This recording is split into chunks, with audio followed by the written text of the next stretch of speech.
Taliban and ISIS. I really don't like to have to constantly, like, you know, I wish I could actually be in front of you right now to spit in your faces, because you guys really make me sick. You guys hide behind a mask, and you use religion, you use Islam, you use your gods, you use your country's flag, and that, you use everything to hide. Use it as an excuse, saying that, oh, well, my religion's been unjustly persecuted, my culture's been persecuted. You know what? It's not your culture. It's you boys. Do you ever wonder why the Arab community has such a bad reputation? It's not because of the people, really. There's like hundreds, millions of Arabs, here, even here in Canada, who are very classy, very educated, very great, good people. I work with a lot of Arabs who are so classy, and I love them. I love the Arab community. I love the Muslim community. The problem is, the reason why people have problems with those communities is because of boys like you, ISIS, and boys like you, Taliban. Your leaders, Saddam Hussein and bin Laden, attacked the States, and then, instead of being men and fighting, they hid like little cowards, got eventually found and executed, and then you boys try to say, oh, we're angry now. What are you angry about? What do you got to be mad about? And then Taliban, in December, you go and shoot up a school of kids. What did you accomplish by that? So now people know how you feel? No, people don't know how you feel. They just look at you fucking retarded idiots. What is an unarmed kid going to do to you? Like, honestly. And ISIS, you kidnap those people and then you behead them. Like, really? What are you accomplishing? Nada!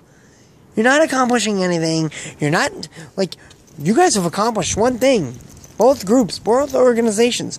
You both have accomplished. Fact is, you know what? Everybody's talking about you. They're talking about you on the news every day. In fact, you can't even turn on the news without hearing the name Taliban or ISIS or just terrorists in general. You can't even hell, you can't even walk down the fucking goddamn street without hearing it. And I'm telling you, it makes me sick. It makes me sick. Where other people might be afraid where you guys are going to strike next. I don't fear that. I just think, you know, truthfully, boys, part of me really feels sorry for you. I really do feel bad for you.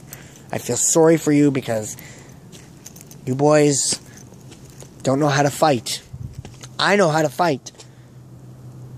And part of me actually feels terrible.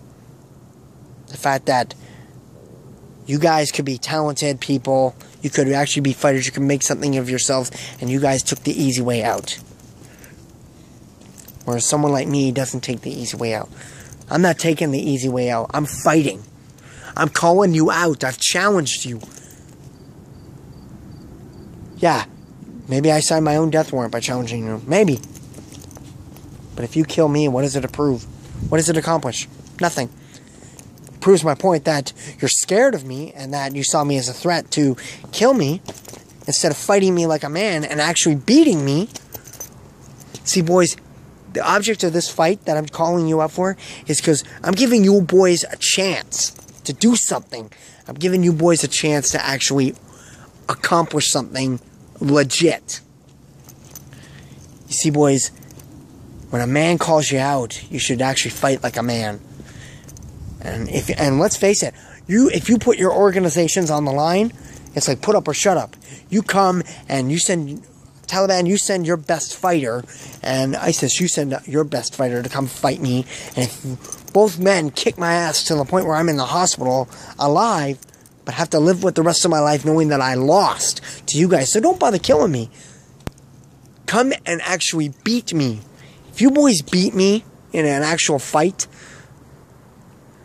I'm going to have to live the rest of my life ashamed of myself that I lost to you guys.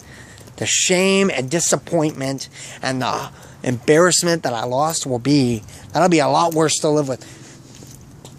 You boys, if you lose, your organizations shut down. Both the Taliban and the ISIS. So you boys, I'm giving you a chance to come and fight for your honor. Fight and prove that you are men. Prove it. I mean, I can, all joking aside, I mean, you know what? This is the time where you can choose to still play with the little boys or come play with the big boys. Because right now, it's like you're in a little pond coming into the ocean here. Come and fight, boys. Because if you don't want to fight, if you have no will, no honor, no pride, no manhood, no balls, no nothing, then stay where you are. Go keep playing at recess with the little boys, because you don't belong in a man's world. This is where the big boys play. If you can't play with the big boys, then play with the little boys. Don't come play with the big boys, because you'll be in way over your head. Don't play with the big boys if you can't handle it. I can handle playing with the big boys, because I play with the big boys. Don't play with the little boys.